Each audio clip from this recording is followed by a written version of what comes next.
National board of examinations in medical sciences के इस दीक्षांत समारोह में उपस्थित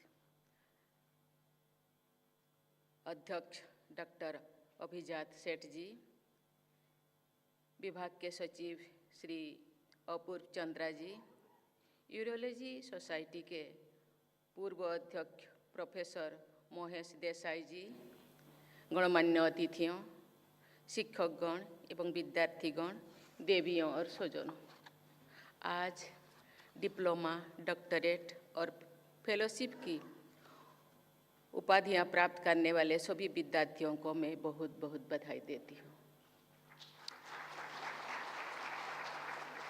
स्वर्ण पदक प्राप्त करने वाले विद्यार्थियों को मैं विशेष सराहना करती हूँ। पिछले लगभग 4 दशकों से चिकित्सा क्षेत्र में योगदान देने के लिए मैं MBEMS से जुड़े वर्तमान और पूर्ववर्ती लोगों को भी सराहना करती हूँ।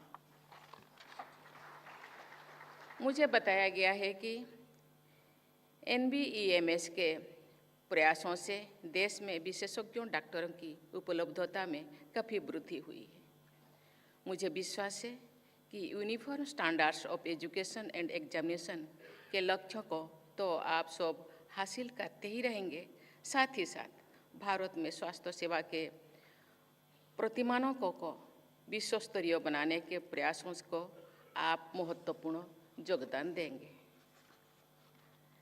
मुझे ये जानकर बहुत प्रसन्नता हुई है कि आज उपाधियां प्राप्त करने वाले लगभग 12,400 विद्यार्थियों में छात्राओं की संख्या छात्र से लगभग 750 अधिक है। स्वर्ण पदक प्राप्त करने वाले विद्यार्थियों में भी छात्राओं और छात्रों की संख्या में लगभग 35 का अंतर है, यानी छात्राओं की संख्या अधिक है।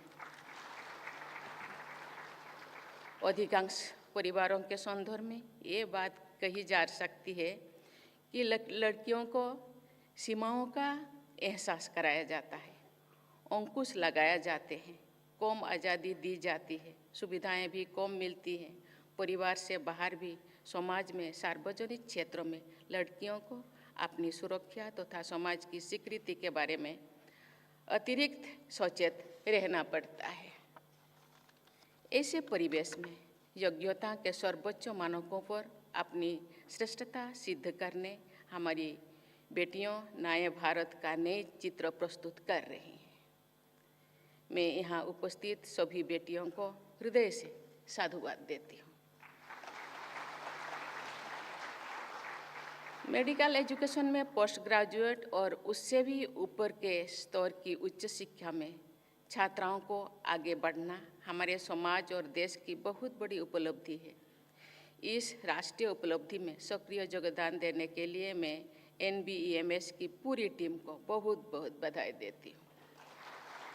साथ ही मैं छात्राओं के परिवारजनों की विशेष प्रशंसा करती हूँ। प्रिय विद्यार्थियों, आप सब स्पेशलिस्ट डॉक्टर्स हैं। देश की स्वास्थ्य सेवा व्यवस्था में आपका उच्च स्थान है। आप सभी जानते हैं कि अलग अलग तरह के मेडिकल इमरजेंसीज का समाधान करने के लिए अलग अलग समय सीमाएं मानी जाती है, जिसे प्रायः गोल्डन आवर कहा जाता है। यदि गोल्डन आवर के दौरान उपचार मिल जाए तो मरीज की जान बच जाती है और वो ठीक हो जाती है। आप जैसे विशेषज्ञ चिकित्सकों में विशेष संवेदनशील भी होनी चाहिए और होगी भी। मुझे विश्वास है कि आप सब कभी किसी इमरजेंसी पेशेंट्स को कहीं और जाने के लिए नहीं कहेंगे। हो सकता है कि उस मरीज को उसके शुभ चिन्ह तक किसी तरह शायद पैदल ही आपके क्लिनिक तक आए होंगे। न्यायपालिका के क्षेत्र में कहा जाता है justice delayed is justice denied. स्वास्थ्य के सेवा में के क्षेत्रों में तो समय का महत्व और भी अधिक बढ़ जाती है, क्योंकि ट्रीटमेंट डिलेड में भी लाइफ डिनाइड।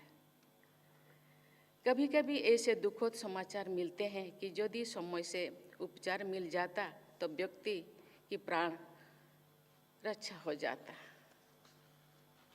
यदि सौभाग्य से प्राण रक्षा भी हो जाए तो भी कोई स्थितियों में treatment delayed is health denied.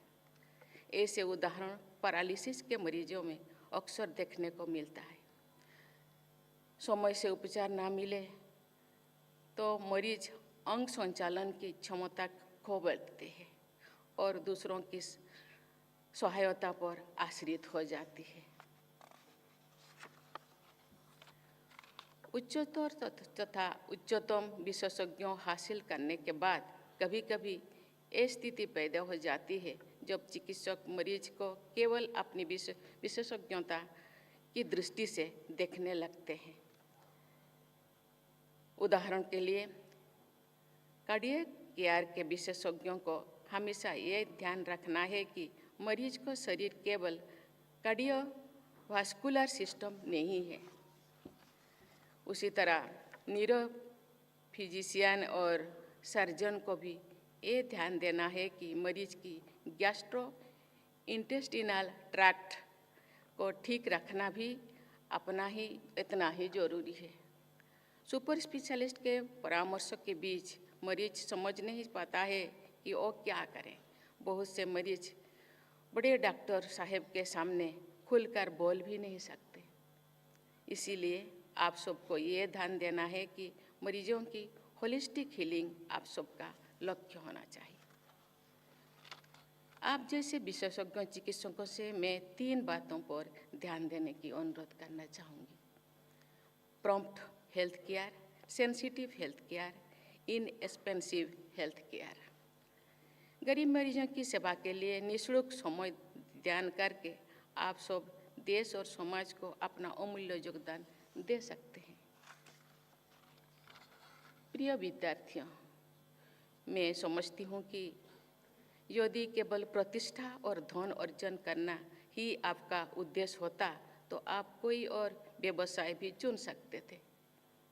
लेकिन मैं मानती हूँ कि आपने मेडिकल प्रोफेशन का चुनाव किया है तो आपके मन में कहीं ना कहीं मानवता की सेवा करने का भाव अवश्य होगा।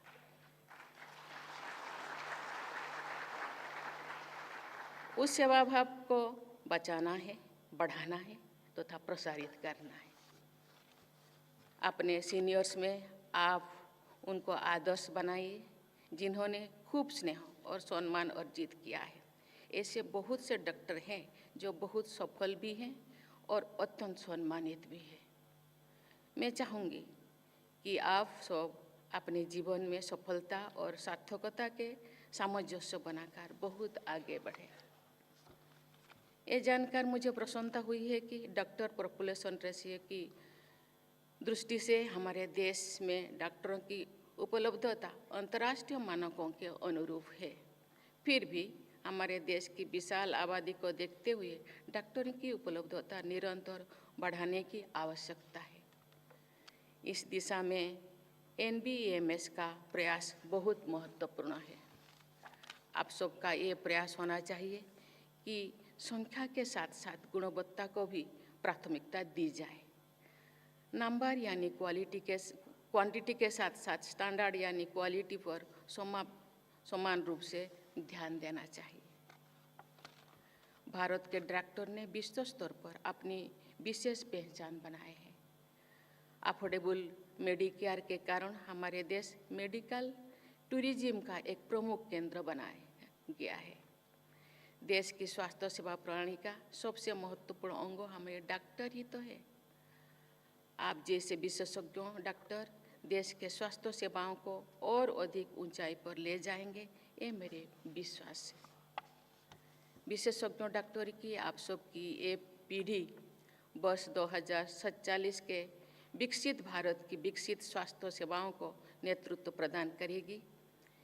इसी विश्वास और आशीर्वाद के साथ मैं आप सबके स्वर्णिम भविष्य की मंगल कामना करती हूँ। धन्यवाद। जय हिंद, जय भारत।